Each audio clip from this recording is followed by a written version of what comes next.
পিরোজপুর জেলা নাজিরপুর উপজেলার দক্ষিণ বানিয়াদি গ্রামে দেখা মিলেছে এক বিরল ও অবিশ্বাস্য ঘটনা।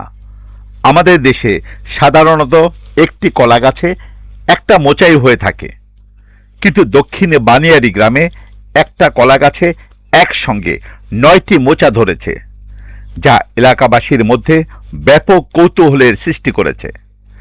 স্থানীয় সূত্রে জানা যায়, বাড়ির আঙিনায় লাগানো কলা গাছটিতে প্রথমে একটা মোচা দেখা গেলেও পরবর্তীতে একে একে আরও মোচা বের হতে থাকে।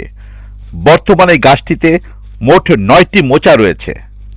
এমন ব্যতিক্রমী ফলন এলাকাবাসীর কাছে বিস্ময়করের বিষয় হয়ে দাঁড়িয়েছে। এই অস্বাভাবিক দৃশ্য দেখতে প্রতিদিন আশপাশে গ্রাম থেকে মানুষ ভিড় জমাচ্ছে এবং সামাজিক যোগাযোগের মাধ্যমে শেয়ার করছে। ফলে ঘটনাটি দ্রুত এলাকা জুড়ে আলোচনার কেন্দ্রবিন্দুতে পরিণত হয়েছে।